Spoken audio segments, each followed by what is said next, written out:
Hello, wrestling fans. Welcome to another episode of Wrestling After Show, coming to you from the palatial After Show studios right here in the heart of the Mid-Atlantic territory. My name is Heath Haynes. And I'm Jonny Fairplay. And we're going to talk about some wrestling today, the stuff we like, mostly the stuff we like, some of the stuff we don't like, and everything in between.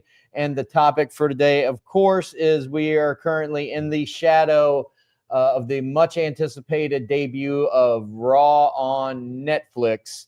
We did a full preview episode last week, and this week we're doing the review because it is in the rearview mirror as of happening just last night. And we're going to dive right into it. Instant sort of reactions on the opening for me. And this is, I guess this is an overall statement for the whole show. They did a really good job at playing to the current audience that is up to date with everything, and also people watching for the first time. I mean, they basically they started the show with an explanation of what professional wrestling is. Sure. And done in a super dramatic style, narrated by the Morgan Freeman of professional wrestling, Paul Levesque. Yeah. I thought it was super compelling and did a really good job of sort of building the universe. And then that carried through on commentary all night. There was like in every match, there was a great effort paid towards like giving backstories, explaining rules, which I thought was really nice. And then of course the production, the lighting, the sound was a little wonky. I had to turn it. It was the whole thing was quiet. Did you have that experience? No, but I mean, I cranked everything. It's already cranked. I'm an old man now, so I mean, as far as looks, can they be at Inuit Stadium every week, please? Because like Inuit Stadium. Jason Powell from ProWrestling.net. I was listening to his commentary, and he was just, the circle screen, and he was just like, "Wow, that's a pretty good innovation for Raw." And then he was just like, "Oh," and then he sees at the bottom anyway. He's like, "Oh yeah, that's not traveling around." So there a lot of they could not have picked a better venue for a debut episode. The lights, I mean, the whole. Yeah, a lot of what made the production special last night was sort of tied to that arena specific. I mean, the biggest thing, it was really subtle but used great effects, were the LEDs embedded in the seating. In the seat. And did you know there's USB in every seat as well? Brilliant. Yeah. So a couple years ago, this guy bought the Clippers, and they shared the Staples Center with the Lakers. Well, when they come up with the NBA schedule each year, Lakers get first pick of when their games are, and then they fill in the rest with the Clippers. And the guy was like, F you. Like, we can alternate every other year, and they're just like, no, this is the home of the Lakers. Right. And he's like, well, so he bought the Clippers for $2 billion. Wow. And then he was just like, let me build a stadium for $2 billion. Yeah. He's already got his money back. Yeah, it was insane. Just there's facial recognition throughout. Okay. I mean, every seat has the LED light. Every seat has USB. It is the most state-of-the-art venue, other than probably somewhere in Saudi Arabia. Well, it definitely is going to become a destination for WWE, I think. Well, not John Cena. This is it. One and done. That was it. Definitely going to become a destination for WWE. I mean, it's kind of small. That's the only thing going against it. Well, but the highest gate in the history of WWE. Well, it's just because the prices are so jacked up now. If you look at the numbers of that arena and what makes it the biggest gate based on what the previous biggest gate was, which was WrestleMania in Dallas. But I mean, that was 100,000 people. Yeah, allegedly. For that to make sense, you're looking at $1,000 a ticket to walk in the building. Yeah, it's and every time they announce, they're like, "Oh, we broke another record." It's like, no, you just jacked up prices again. It's not the brag you think it is. Yeah, the brag is the attendance. Yeah, the brag is not the gate. The gate is a dick move. Yeah, like save that for the conference call. Yeah, like that's what investors want to hear. It's yeah, like you want us to say, "Yay, you took more of our money." Awesome. I've literally paid more than I've ever paid before to see wrestling. Yeah, dick move. Dick move. That's not cool. And but the show, so the show, Hogan could have announced that. Fucking Hogan. I can't wait. Yeah, that's going to be in the other section. Oh, by the way, happy dry January. Okay, yeah. Thanks for coming. But no, Bud Zero. Are we getting some money from them? Well, no, but I'm doing dry January. Okay. I'm being Heath for a month. No, you're not. You absolutely no. That does not count. How does this not count? Because I don't drink non-alcoholic beer. Well, no, but there's no alcohol. Yeah, you're not being me. All right. It's there. The effort's there. No, not necessarily, because there is a journey of self-discovery that you must go on that I feel like Fairplay you're not ready for. I'm skipping all those steps. That doesn't count. Okay. None of this counts. Well, happy January. Happy January to you, right. sir. Thanks. Turning over a new leaf and then going to turn it right back over. Sure. At the end of the month. Yeah. Moving on. February 1st. Yeah. Royal Rumble. Yeah. You're looking forward to the Rumble. More than I ever have. I'm definitely not coming over for that one. You're skipping. That's a smart move. Yeah. I might skip that. I think it's gonna skip you. Yeah. So production always outstanding for all these WWE events. Did you like the circle sheet? Yeah, I loved all. I wish again, it was an audio issue because I feel like, and we can get into this too. I feel like the audio that at least I was getting on my feed from Netflix a lot of times was arena audio, not necessarily, the direct audio from the mic. I feel like everything that I heard sounded like it was coming off of PA speakers. Yeah. To a large extent. I don't feel I got that, but I did feel as though I got a little more inside the ring audio than I've gotten in a while. Uh-huh. And can we talk about these new camera shots? That 360 camera, the drones filming. Yeah. Like, I felt, and pun intended, but unintended, I felt that the universe became bigger on screen. Mm-hmm. It opened, instead of playing to the hard camera, in which they're all there. It was, I felt they got a instruction in the back. It's just like, be natural. Don't worry about playing to the hard camera, because we got it. That's a great observation. Yeah, it felt huge, not just like the scope of the event and the impact historically that it may have down the line, but like, just the depth. It was widescreen. Yeah, it was just when they fought outside, and then you had the shot. I mean, like, there was just so many things. So if you watch the press conference afterwards, Paul's just like, yeah, there's some camera shots that didn't work. Mm-hmm. Yeah. So, but they're just like, there's only one way to find out. Yeah. And it's on the premiere. It's in this building. Yeah. It's on, and they're just like, oh yeah. The drone stuff was great. I definitely feel like there was a big scope to everything that happened last night. I've been hearing people are having different experiences with ads. Now on my feed, I think I pay for not the cheapest Netflix, but also not like the most expensive. I pay the most expensive. So I had somewhere in the middle. The only ads that I had all night long were WWE in-house ads. So they would say, there would be like the go to break, this match continues, screen would go to black, and then it would come right back in the action. Commentary they never pitched back like, oh, and we're back. The show just went on. I never had any commercial breaks at all. No picture in a picture, no nothing. How about you? So I pay for the most expensive plan. Yeah. Because, I share with, my kids and my mom, sure. Whatever.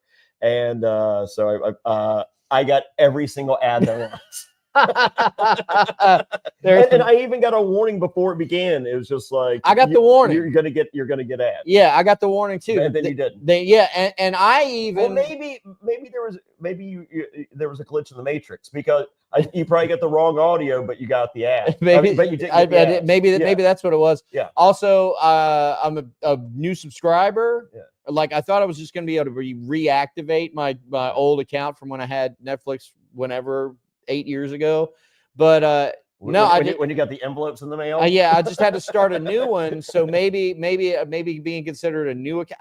I don't know, but and I even I was watching it at my dad's, left there, went over to my house, started up a new stream, still no ads. Yeah. So I was stoked. Yeah, I did not get that experience. 3+ hour runtime. Now, of course, 303 is the official unofficial. So, of course, the interview, 4 matches. The interview that came out with Triple H on Sports Illustrated on YouTube, he pretty much confirmed what we had been supposing in previous weeks, that there's not really going to be a set runtime. It's going to be flexible runtimes for Monday Night Raw. If they got 2 hours worth of fucking shit to get in, you're going to see a 2-hour show. If they got 3 hours worth of shit, 48 minutes. I think it's going to fall between 2 and 3. Yeah, I think you're right. Did you hear the SmackDown news? And SmackDown is not going to stay at 3 hours. Yeah, that is the greatest news ever. Which is wild because in my mind, it's like, oh, so USA is used to having at least 3 hours of WWE programming on their TV. Well, 5 when they had NXT and Raw, and then NXT left, but then they had Raw and SmackDown, so they had 5. They had 5 hours. Yeah. So I figured, okay, now you just have the one show. Well, then we're gonna give you 3. Yeah. But now I guess they're gonna do that for a while, but at some undeterminate point in the future, it's going to go back to 2. I can live. I mean, I'd love for it to be next week. Right. Ideally, I don't need 3 hours of. I don't need 3 hours of Raw. I mean, last night was a special circumstance. Right. So, but and even Triple H said that 2.5 hours is a good sweet spot. It is. It's funny. Because as I'm listening to you, I'm thinking am I getting ready to defend 3-hour SmackDown? And I think I am. Oh no. We're breaking up. Yeah, I'm going to defend 3-hour SmackDown because of it just gives a little bit more breathing room for stuff. You get to see a little bit more, not necessarily like we need another Andrade Shinsuke, banger or whatever, but it's honestly okay with the Andrade Shinsuke but banger. For me, I was thinking tag teams. It gives a little more real estate for tag teams to get stuff in. Yeah. Not that you need to have longer matches, but just you can have more quick, let's go to the back and let's get 90 seconds with Carmelo Hayes or 90 seconds with so-and-so. Because so much of the character building happens in those little 90-second increments. It doesn't necessarily having a 3-hour runtime doesn't necessarily to me mean we get to have more match time. It's no, you just get to have more of those little 90-second slices of let's check in with blah blah blah. Let's check in with Lyra Valkyria or whoever. More the I guess the undercard talent. Most importantly, Pretty Deadly the musical. Are they ever going to pay that off? I want that before there's. Once again, I want 3-hour SmackDown to end this week, next week, immediate future. But I will give a caveat. I will allow it to continue through WrestleMania if we have to. WrestleMania season. Yeah. Well, just because the build to WrestleMania is a thing, so I'll allow it. And most importantly, Pretty Deadly the musical. I don't want to see Pretty Deadly the musical, but at the same time, I will be offended if they don't at least mount some sort of production. Where it falls apart, like Spinal Tap. Well, yeah, just something. It falls apart. Some payoff and to the months and months of what's been going on with them. But enough of all that. because we're not here to talk about SmackDown or right Pretty now, Deadly the musical. or Pretty Deadly the musical. We're going to talk about again Raw, Netflix, and the first match was Solo Sikoa and Roman Reigns in tribal combat for the title of Tribal Chief and the symbolic Ulafala necklace. I'm Solo lost, Roman won. There was a bunch of interference, and I'm ready for all of this to just sort of be done for a little while. And it's it's the opposite of you last week. Well, honestly, it's not how you envision it ending. I guess before we talk about that, we have to talk about The Rock. Yeah. Who opened the show after Triple H as a babyface. See, you can say that. I think he was out of character. Well, he was definitely out of character from the last time we saw him on our Final Boss on our programming. So I think he was just there as Dwayne Johnson, part of the board of WWE, and also, Hollywood showbiz schmoozy guy. Because then don't say hey to Cody Rhodes. Well, he had to call out all the corporate hobnobbery and all that. I didn't need that. And then Did you need that? And then he references Cody Rhodes in a very endearing way. And for me, it's just like, okay, well, you're not here to work. You're not here to be in character, to advance any storylines. You're just here to do the Dwayne thing and so then we had this match but the fact that he was there meant to me like, okay, he still can be involved in this Roman and Solo situation. Roman wins after, and honestly, the highlight of that match was for me Kevin Owens interfering. I would have guessed that was your favorite part. I will say this: the highlight for me from the beginning was the presentation of Solo Sikoa. He is the best he's ever looked. Yeah, I mean, like the outfitting. I agree. The ring gear, they finally figured it out. He looks like he belongs. Because like before, it kind of had like a low budget Samoa Joe thing or a high budget Samoa Joe. Right. I think maybe is the evolution of Solo Sikoa last night was Solo Sikoa superstar. Yeah, I loved it. So I thought his presentation was great. I think that's the best. I would say the best match he's ever had in WWE was last night. So, the match itself, apart from the KO interference, which Kevin Owens rocking the KO shirt in the red and black, it's like, okay, he's on Raw. Yeah. So red. That's not my first thought was like, oh, this is going to be some crazy KO bloodline relationship, just on Netflix. Hogan had a red and black Netflix. He did. So I did get excited with that, but the way they started this match was with like a minute and a half of collar and elbow lockups. Yeah. And I'm sorry, man, that does it for me. That's just like, it's like, yes, that's how I get invested in a wrestling match, is that, the struggle, and then and this is like, and really just my complaint with modern wrestling in general, modern wrestling in WWE is like, so with this match, there's struggle, and then Roman Reigns bumps the back of his head on, the ring post outside the ring. And then it's just, oh my, and he's fucked. Yeah. He just can't, and it's like, it's that instant overselling off the bat it takes me out of it. It's like, dude, like, let's get a little bit more of the feeling out process and, and then a big move. And this is where I think holds, at least for me, holds are more effective than moves to invest me in a story, because holds wear your opponent down. Yeah.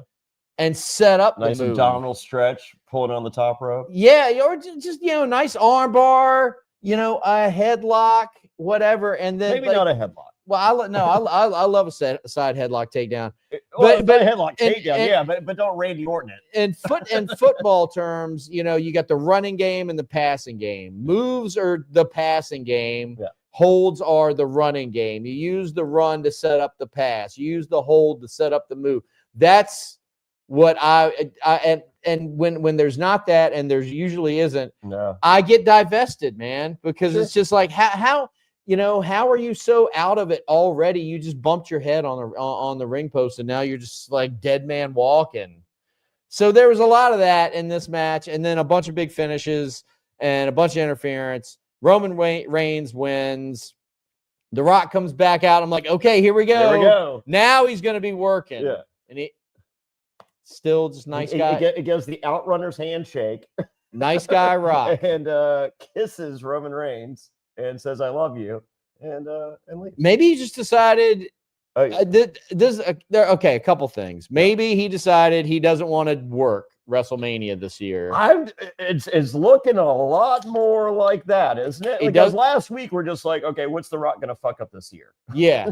Either he doesn't want to work WrestleMania, or they're like, it's too soon to start building shit. And I don't know, man. They started building shit on January 1 with him last year. Mm-hmm. So it wouldn't, or maybe they're still going to do it. I don't know, but I don't think so. They didn't lay any indication, any groundwork last night that anything is going to happen. I think we're going to get The Rock versus Solo Sikoa.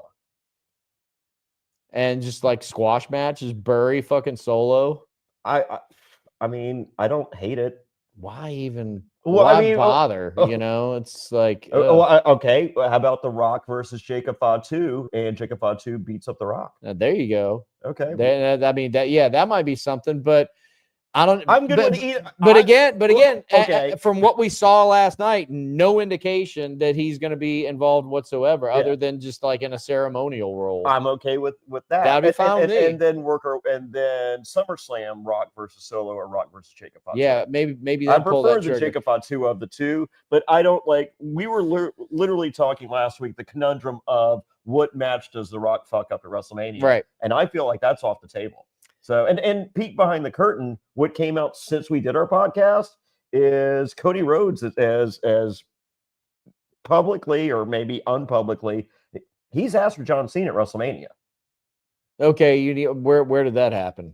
It's out there. Okay, well, I mean, that's the match he wants. I brought that up last week, and you shit canned it but that's the Cena match that I've read everywhere. It's like, this is what the talk is. That's insane, because this could blow up in both their faces. Well, that match could end with both of those guys being booed out of the building.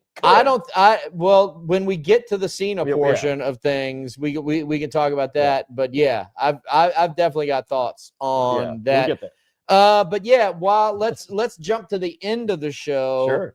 And the match that a lot of people wanted to be the actual main event, and it actually was the main event in the last slot of the night. Seth Rollins and CM Punk in just a grudge match, no stipulations.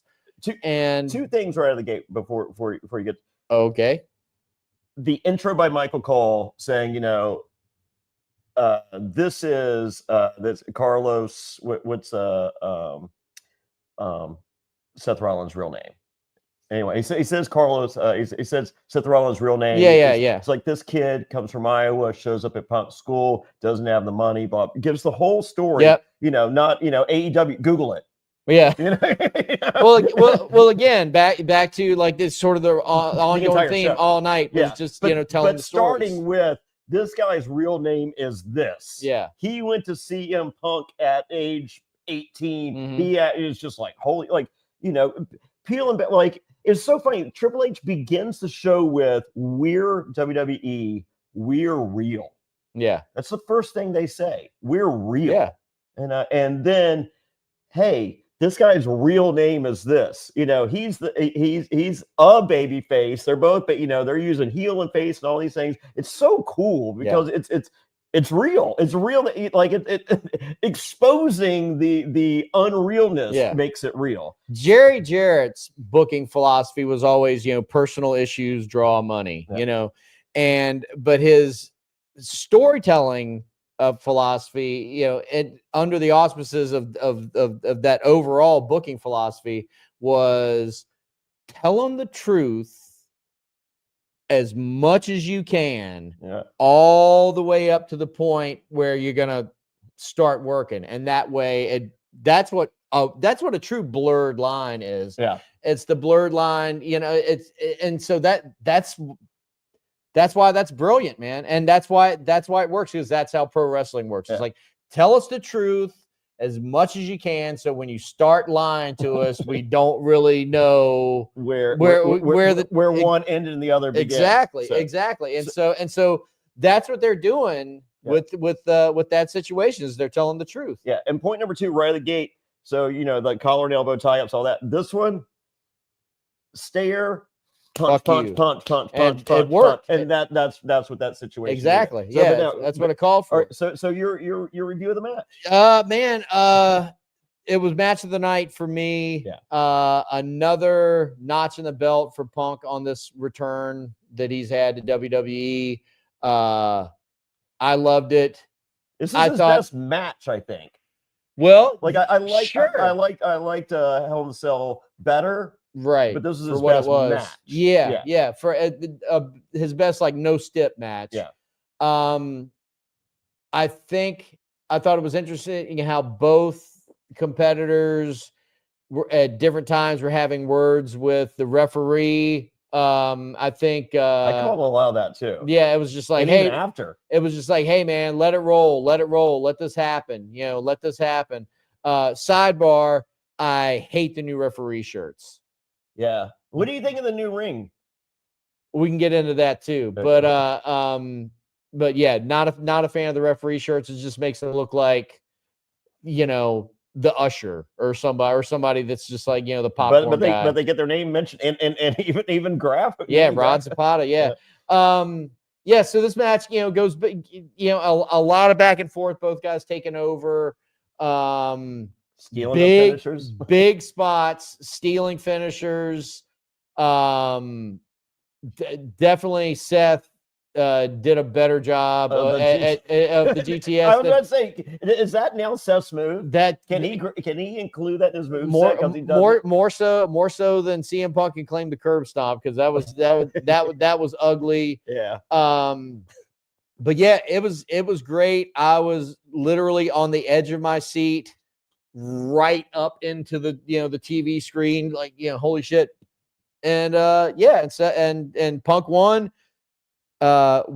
With, it turns out, a finish very reminiscent of him defeating Jon Moxley for the AEW championship. They did the same spot where it's like GTS into the ropes, falls back into position for another one. Yeah, they already did that. But like, I'm thinking he's like, Punk is like, hey man, I got this really cool finish.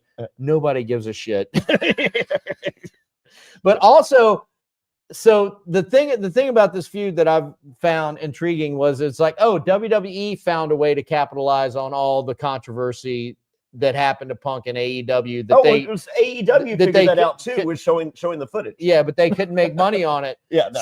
So the callbacks included that finish, Punk's ring gear. He wore the Brawl Out jacket, or I guess that would have been the Brawl In jacket. But anyway, I just looked at it as the old school Punk, Well, it was, but that was also the jacket he was wearing when he choked out Jack Perry backstage. Oh, was it? Oh yeah. Oh, okay. Yeah. I didn't which I decided to pay homage to with my wardrobe. Well, my homage is to Rhea Ripley, because I felt she rocked the China ring gear last night. Holy shit, she was wearing so little clothing. It was very China. It was very China.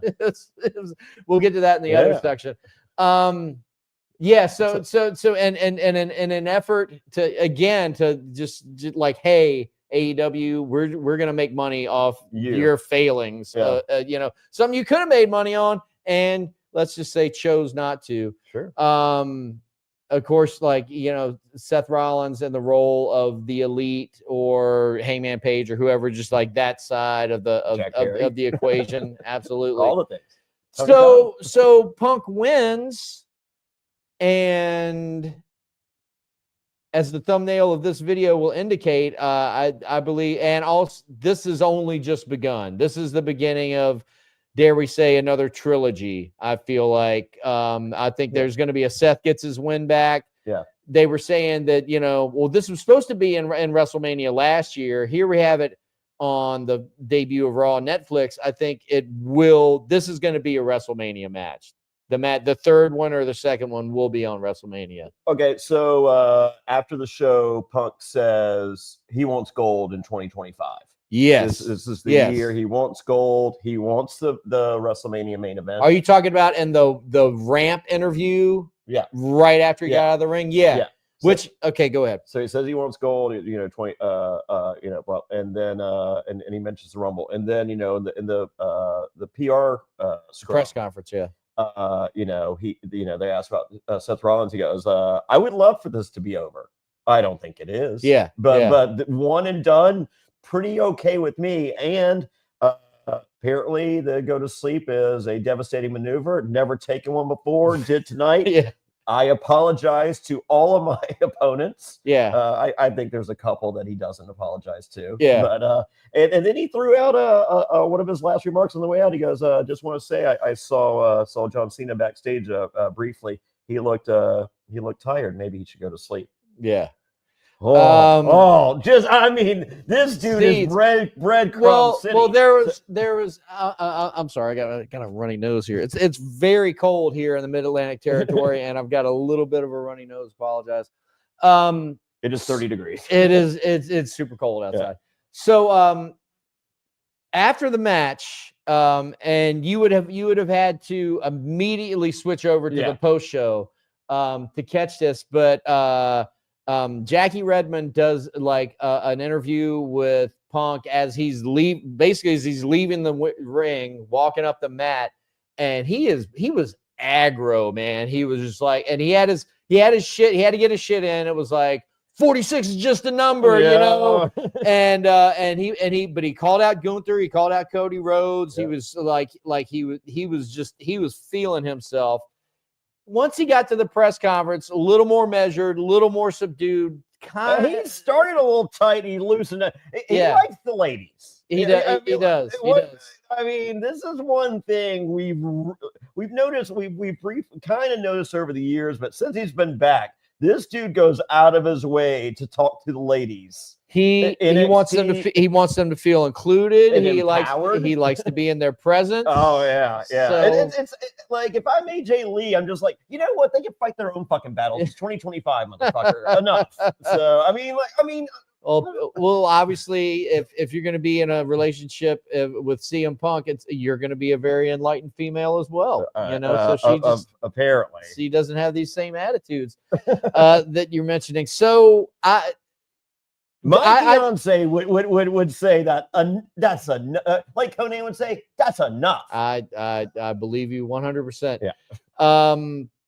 So CM Punk with his backstage with the press conference interview made very clear that there's probably a little bit more meat on the bone as far as his not necessarily his problems with Seth Rollins, but Seth Rollins has probably still got a problem with him, probably still has feels like he has something to prove to his former mentor, CM Punk. So I do feel like, although there was kind of an air of finality to this match, and he has nonstop professing that his objectives are WrestleMania and championships, I do feel like that. Well, I think that kind of sets up the story. It's like he's the roadblock. Seth Rollins will continue to be the roadblock, and it's like, you'll get to WrestleMania, but you're gonna have to go through me to do it. Royal Rumble, Seth calls Punk at the Royal Rumble. Well, they'll both be in the Rumble, I imagine. Yeah. So, he costs. Okay. I've been sure. So, maybe Punk eliminates Rollins, and then Rollins just comes back in, and they're like, "Well, that counts." Yeah. You know, one of those fucking deals. All right, fucker. Yeah. And then just like, all right, well, Elimination Chamber, you know, they both fuck each other at the Elimination Chamber. And it's just like, what? Now this has got to be This has to be WrestleMania. That makes a lot of sense, man. And if and then we don't have to in Royal Rumble, we don't have to waste a match. And that's one of those things. If that's some booking that like makes a lot of sense, but also if they do it that way, I'm not gonna be mad at that. That makes you're not a Seth Rollins fan, no, but I think when you take away the clown emoji shit, you are a Seth. Well, see, here's fan. And Punk referenced this again in the press conference scrum, and I think they could work this into the story. And this is not a topic that just you and I have been talking about. I've been hearing it in a lot of like internet wrestling content. Is Seth Rollins' wardrobe? Yeah. Now, well, his wife's wardrobe that he wears to the ring. Seth Rollins' wardrobe. So obviously, there's a tradition of that sort of presentation in professional wrestling. You know, of maybe not necessarily high fashion is not the word, but you know, I mean, going all the way back to George's George, kind of a theatrical presentation of flamboyance, sure, if you will, that's what if you will. Macho Man Randy Savage. I'm gonna get there. So, in the best cases of those performers that incorporated flamboyance into their deal, Adrian Street, Jimmy Garvin, you know, it felt like part of them. Yes. It felt like an extension of them. They were wearing those clothes. With Seth Rollins, for some reason, he's not wearing those clothes. Those clothes are wearing him. It's a disconnect. It's a hat on a hat. It is kind of a hat on a hat. This is like I said, a kind of a running commentary with him. What if in the course of this feud, if you will, with CM Punk, do we see sort of a transformation, an evolution of Seth Rollins, and maybe a stripping away of some of this stuff and getting to that core of who is like a hell of a pro wrestler, can cut a promo when he gets those glasses off, when he stops, you know, doing the Joker walk or whatever. There's a guy in there to be reckoned with, and it gets covered up. And if somehow, and CM Punk said it in the press conference last night, he's like, when you work with me, you have to be the best version of yourself. You know, he brought it out of Drew McIntyre. Yeah. I think he can bring it out of Seth Rollins. Yeah. And put that in the story, but go ahead. The only thing I'm worried about, if at the end we want Seth to be a heel, and I feel like we might, and it's funny, I definitely do, because it's funny because in the middle of the match, you know, that we had the, you know, let's go Rollins, CM Punk, like Punk walks over to McAfee and Michael Cole goes 50-50. Yeah, you know, so he acknowledged it. If at the end Rollins is the heel, a stripped down version of Seth Rollins is not what I'm booing. Right. That's the t-shirt that I'm buying. Okay. How about this then? He strips it down, becomes that heel, comes out on top, brings all that stuff back, and now maybe it feels right. I don't know. I don't know if it does. They got to get rid of that fucking song too, though. That's the other thing. Like, if they turn him heel, they got to get that song out of the equation. Well, they're smart. I mean, look what they did with Nakamura. Yeah, so yeah. They got to take that sing along. They understand the tweaking, and when the tweaking needs to happen. And they did it with Sami Zayn too. When Sami Zayn turned heel, they took, you know, his sing along, super sing along theme away, and then when he turned babyface, they brought it back. Yeah. So, and the other thing is, sing along themes. I think if it's organic, if it happens, that's fantastic. But the themes that have built-in crowd sing-alongs, like when they came back from the commercial, Seth Rollins' song is still playing, and you still hear a throng of people whoa, but they're doing the crowd shot. Nobody's fucking singing. Yeah. It's just on the track. It could be the people in the cheap seats. No, it's just on the it's just on the track. It's like an AEW with Sasha Mercedes Money, the CEO. Nobody's fucking saying CEO, but it's like, my God, we hear it. I think the last pay-per-view she has shit the bed tremendously. No, I was going the opposite. Oh, okay. She went to Japan, got two more championships. Bless her heart. Yeah, she needed them. Yeah. They're running low on championships. There we go. There we go. Now. That's good. That's great. She got little arms. How's she gonna carry them? We'll get to that part too. I'm so excited. There's a lot of shit that we need to get to in the show, ladies and gentlemen. So, but Raw and Netflix, we got to talk about John Cena, and then we'll talk about some other stuff. So John Cena came out, whereas with the LA Dodgers motif for his final shirt. Indeed. Whereas Dwayne Johnson, for some reason, chose not to work at all all night. John Cena was 1,000% in character the entire time, even to the point of having the realization, apparently live in the ring on the microphone, they're like, oh yeah, Royal Rumble is a thing. I could get into that, but like I actually love the fact that like the whole thrust of his of his return promo was, I'm kind of a loser. Yeah. And 2,400 and I haven't won in a long time. And here in WWE, you can't just walk in and call your shot no matter who you are. You have to Dwayne. You have to work up the ranks. And it's I love that's the angle that they're taking with him. I love addressing the elephant in the room because it's a huge elephant. Yeah, and this is a real thing. These are competitors that are jockeying for position, that are vying for these valuable championships, which included with the championship is more money. That's why Punk wants a championship, ostensibly on screen, because there's more money involved. John Cena, he wants it because maybe he wants to finally break that record of becoming a 17-time world champion. Are you okay with him with the record?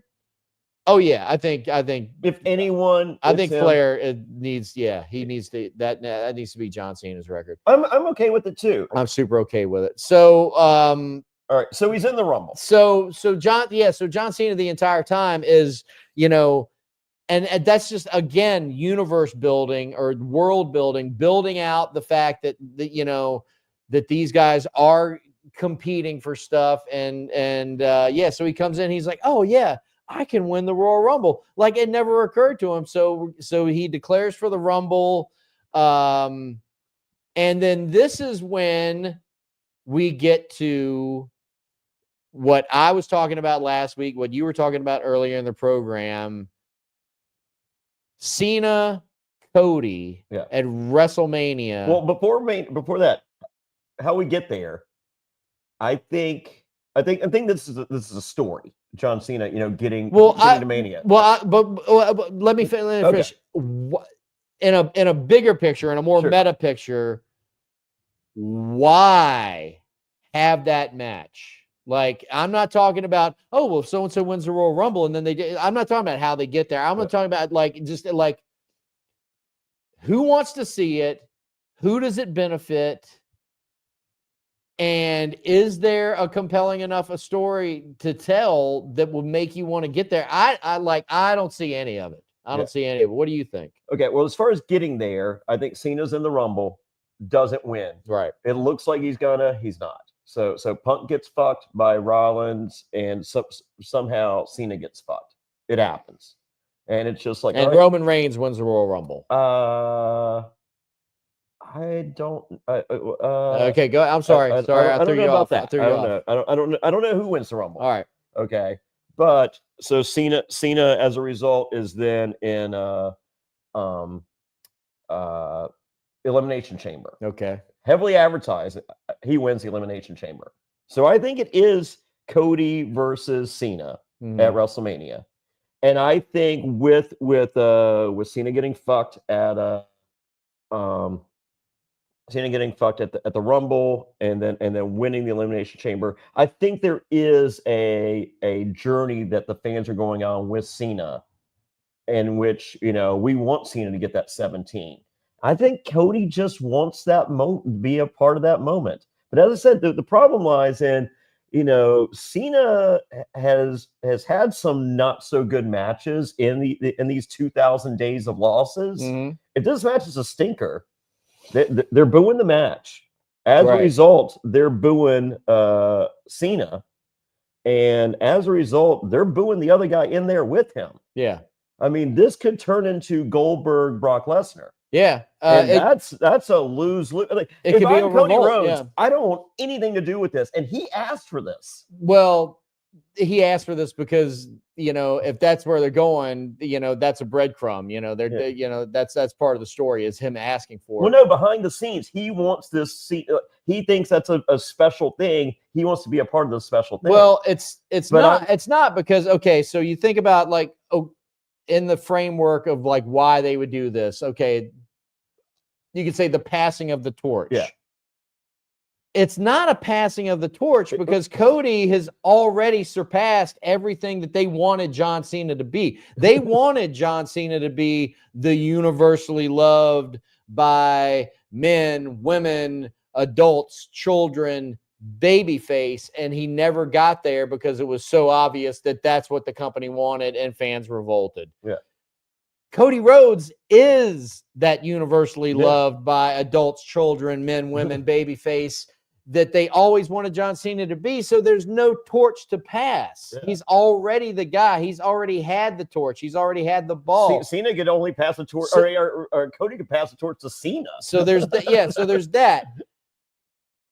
Do you want to turn one of them heel? Do you want to turn? Do you want to? Is it time to turn Cody heel? Because that would be when John Cena at this point is now finally at that point of universally loved. We can't miss you if you don't go away. He was gone for a long time, and now when he comes back, it's super special, and everybody's like, "Oh yeah, that's the guy." And even me, I used to like sort of, I didn't really care about WWE enough at the point where they were really shoving him down everybody's throat to be pissed off about it. I always thought he was kind of lame though, the jorts, the whole, the whole gimmick. Same. But now it's like, that's what it is. Bring him back every once in a while. It's fucking awesome, and actually within the past couple years of going back and watching all of CM Punk's run, which is interlinked with John Cena the entire way. I actually came to the realization. I was like, you know what, man, we didn't deserve John Cena. Yeah. I mean, that's how good he was. And big match John. Yeah, 5 moves of doom. That dude made 5 moves. The Super Cena. Yeah. So he's finally where they always wanted him to be. Universally loved babyface. And it's like you're going to put him against the other universally loved babyface. Yeah. Something's got to give for that to be compelling, for there to be a good story. I'd rather Gunter John Cena all day long.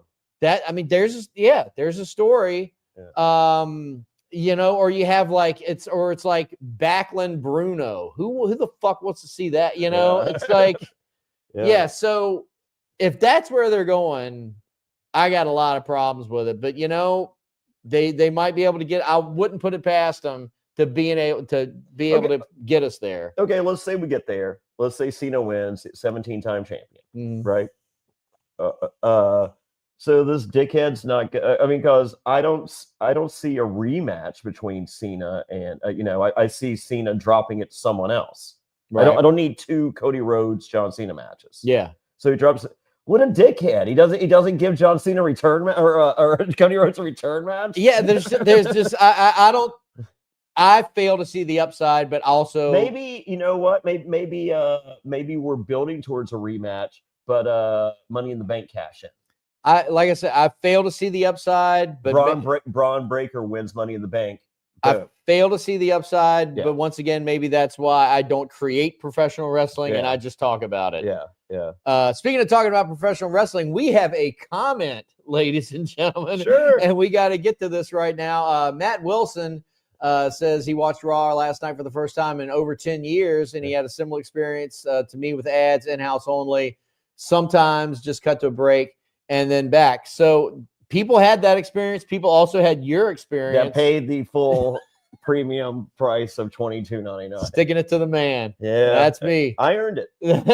That's me. I earned it. Speaking of sticking it to the man, let's talk about some other things that happened on this episode of Raw.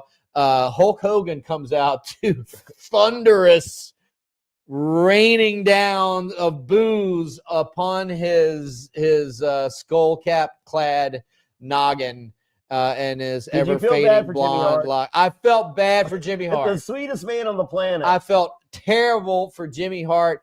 Could not have felt, but again, the reaffirmation of my faith in humanity overwhelmed my feeling bad for Jimmy Hart, and I thought I think they kind of fucked him up, because I think the reason he was maybe out there was because he kept talking about the partnership right before Netflix. We're going to talk about the Ring now.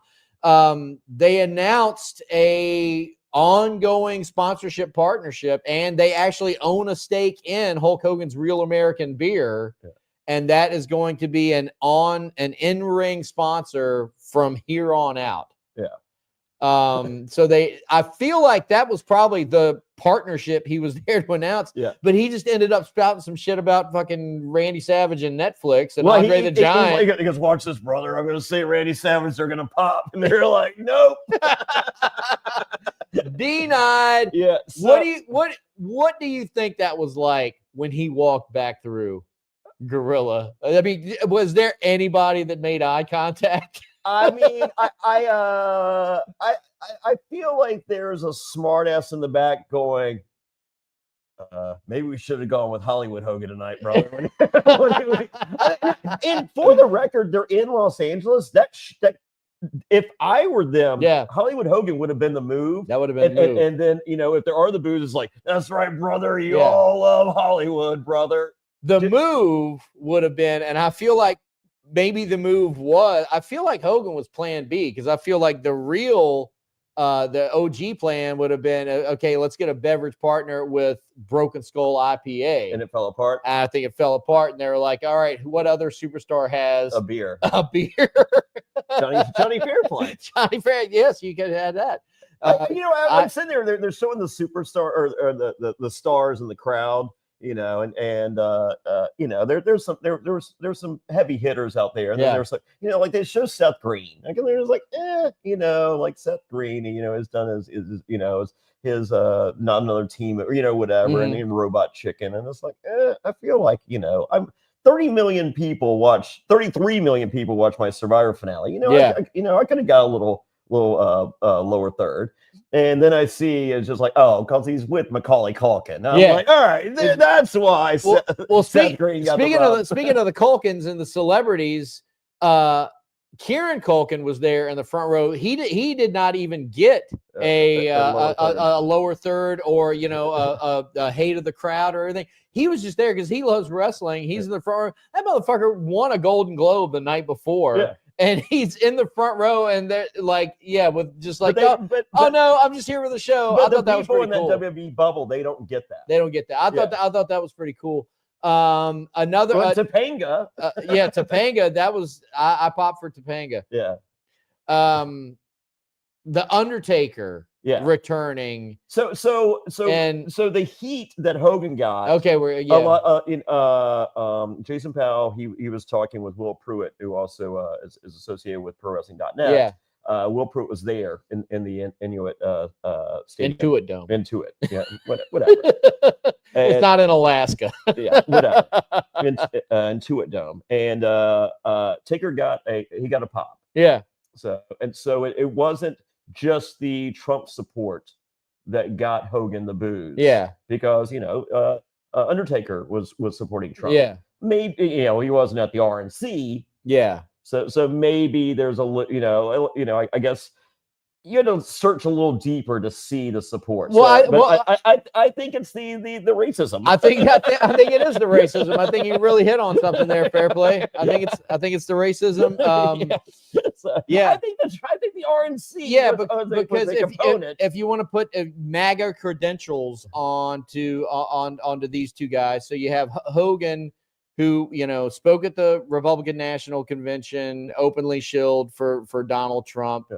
You have the Undertaker, who Donald Trump came on his podcast, shilled for Donald Trump, has a Kid Rock theme song, which played last night. And got a pop. One of these things is not like the other. It's the overt racism from Hulk Hogan, the well-documented overt racism from Hulk Hogan. And I think that's what and also, well, Hulk did. Well, he didn't apologize, but he did tell the locker room, "Hey, make sure no one's recording. No one's recording you."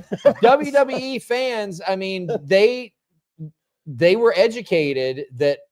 I mean, Hogan was persona non grata around there for about 3 years after all that. So it's like they remembered. Oh yeah, he's a bad dude. But yeah, Undertaker shows up, and I'm sorry. This might be a hot take, or I might be in the minority here, but my favorite version of The Undertaker was the American Badass. Well, hands down, because I never bought into what our friend Carlton refers to as the spooky bollocks of the whole thing. And that's what Undertaker was. And then finally, when he shed all that and he's just like, no, dude, I like to ride motorcycles and fucking, wear bandanas and a lot of denim. And hold on. And it's like, to me, it's like, yes, that's a guy. That was the only time I was ever really invested in Undertaker, was the American Badass period. What is the origin of it? His contract was potentially up. Right. And he could not take the Undertaker to WCW. Uh-huh. But Mean Mark Callis in the bandana and the motorcycle could go to WCW. Okay. So he wanted to have that character as that character before his contract was up, in case he needed that character when he went over to the other brand.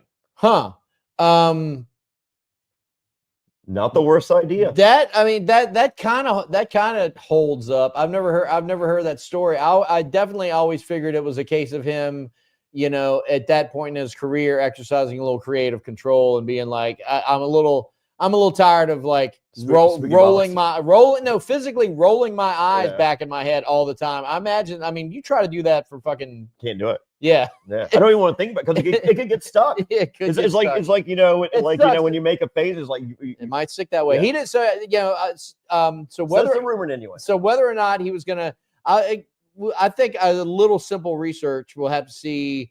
Was WCW, what point were they at their ascendance or descendance at that point? Where, I mean, because we always think like, well, what if Shawn went over? Well, Shawn kind of got a little dinged up, but I always thought Shawn was probably more likely to be a WCW defector. Well, I think if he physically could have, he would. If he hadn't gotten hurt, because he was definitely pissed at the state of affairs in WWF. But that's neither here nor there. But anyway, I thought the Undertaker had a great return, and the road to Rhea Ripley, she loved it, because a lot of people online, they're just like, why is he stealing her spotlight? This is garbage. And I'm just like, dude, that's an honor. Yeah. And again, so going back to the Rhea Ripley match for a second. Yeah, I mean, it's like, I never notice how much of a state of undress or dress female performers are in. It's just like, it's always kind of scantily clad, whatever. I'm used to it. No, but last night I actually like noticed, like, holy shit, like Rhea Ripley is like barely wearing anything. And that is a lot of woman to not be wearing anything. I think it was a tribute to China. I mean, could have been. It's an old China outfit. Hence, this is a vintage China syndrome. There you go. 8th wonder of the world. 9th wonder world. Sorry. Maybe call back. But she won the thing. Great, awesome, and got a good match. Good match. Yeah. Again, in-ring action for me nowadays is, let's just say, it's not why I'm watching the show. Sure. even in the culmination of a big thing like that. But, she got to give Dominic the nut shot and the finisher. Well, I love Cole going, oh, he's trying to get back with her because she's the champion. I was just like, oh, I love it. The commentary did get a little ham-fisted right after that because, well, that's going to ruin his fun with Liv later on. And then fucking McAfee was just like no-sold it. Like, I don't know if he no-sold it on purpose just to leave Cole out to dry. But commentary did get a little clunky at that point. Commentary overall, I think all night was great. Pat McAfee for me works in small doses, and absence does make the heart grow fonder. So he was not grating on my nerves. I love it entirely. I'm interested to see if they do moving forward, if they maintain the after show like they did last night, which is they do after all the PLEs, because I'm sorry, I love Joe Tessitore. He has got to land somewhere. Is he going to be on SmackDown? Yeah. So SmackDown's Joe Tessitore and Wade Barrett, and rumor and innuendo, Corey Graves joining the two of them. Oh, 3-man booth. Yeah, because Corey Graves has got to have something to do. I would rather. Well, Wade Barrett and Joe, they're the partnership on screen. So I get that. Corey has I would rather just see Wade Barrett go do something else. Go to NXT and then Booker go away. That would be awesome. Oh man, all the things. Then I could watch NXT again. Yeah. Because the 3-man. I like the relationship of Wade and Joe Tessitore. Me too. They have something. Me too. I'm so used to having just now that since the Triple H era really began, it's like, okay, 2-man booths, and that's it. I feel bad for Corey, but just give him another give him a gig backstage, pay him the same amount of money. But Corey's good though, man. I like I think they have something special with Joe Tessitore and Wade Barrett. Joe was amazing. Yeah. I think the way he's really embraced his role and really gotten into it. So I want to see him land somewhere. Maybe they do. If SmackDown's 3 hours, Seth comes out for did I say Seth? No, Corey comes out for the main event or whatever, the second half. I'm more than okay with that. They could do that. They could split it up that way. Pat McAfee back in WWE. Royal Rumble is in Indianapolis. In the home of the Indianapolis Colts, the team that Pat McAfee played for. Pat McAfee owns a suite on the field. At Colt Stadium. Yeah. Last game of the season was this past Sunday. Pat McAfee refuses to show up in his. It has been there every game. Refuses. So he's not showing up until people get fired from that team. The team is in such disarray and garbage that he will leave his suite empty. Wow. And show people that it is empty. I'm not. In a show of protest, this is where we're at, ladies and gentlemen. In the United States in the year 2025, this is how you voice protest by not showing up to your VIP luxury booth that only you can be in on field. Yeah. Wow, what a class warrior that we have in Pat McAfee. So while we're on SmackDown, let's go ahead and wrap up the show. We've been doing this for about an hour. Oh, real quick, Jey Uso, main event Jey Uso versus Drew McIntyre. Jey Uso won, and they had a big entrance. A waste of Drew McIntyre. It was fine. It just gives him something, as I said last week, gives him something to bitch about. He's on the show. Gives him something to bitch about. As I am not interested, like I said, in a lot of in-ring action. Once the bell rings, the top of the heap of that being me not being interested in things is anytime Jey Uso is in the ring. It's so boring, so predictable. I get that he's over, that's fine, but you want to talk about 5 moves of doom? It's he has no moves. He has a kick, he has the breakdance punch.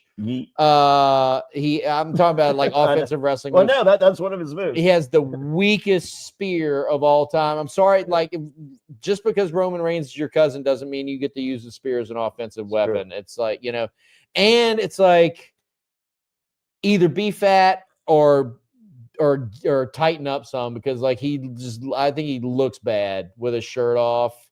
I'm sorry. It's a cosmetic business. It's part of the presentation of the business. And it's like, you want to be able to be able to look at these guys and sort of admire them. And like Jey Uso is just like, I mean, for me, it doesn't work on a lot of levels. I understand that I'm definitely in the minority there. Me too. But he did say no to weed. He did say no to weed. Sparked the biggest joint ever, and Jay did not hit it. And Triple H said afterwards, "I'm so glad, so proud of him. An example to the children." Yeah, and then you have Jay, and he was just like, I was waving.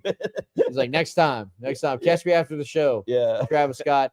So like, and Travis Scott will have something moving forward. Yes, he will. I think we're going to have a hardcore championship thing throughout WrestleMania, and I can live with that. That'll be great. Great. But the one thing I want to talk about that was not related to Raw Netflix last night was the much anticipated. Yes. Finally had the cash in. Tiffany Stratton's cash in on Nia Jax finally happened on Friday Night SmackDown. I loved everything about this. I loved because we've gone on the record here on this program saying how, specifically myself, how the multiple failed attempts, cash-in attempts on Tiffany Stratton's part has just like, for me, weakened her character. Yeah, everyone. Just made her look, the alignment of the two made her kind of look like, just kind of lesser than, if you will.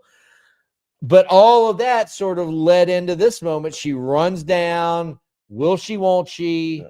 Will she, won't she? And the mechanics of this segment is really what I want to highlight, because everything that happened in this segment, but a lot of stuff happened, but it wasn't overbooked, because everything that happened for a reason. She brings her own referee down to cash in, and then immediately clocks him. Yeah. Sends him packing over the rail. Well, why would she do that? Because she's getting ready to interfere on Nia Jax. So little Candy Staten, Candy LeRae, is over here distracting the actual ref, so he can't see either the interference or both of Tiffany clocking the OG or the ref that she brought down. She clocks Naomi. So what we have had up to this point is another failed cash-in attempt, or just another. She's just interfering on behalf of Nia Jax. So that all makes sense in all the story that we've been presented thus far. Nia wins, in-ring celebration. Bam! Holy shit! She clocks Nia with the briefcase.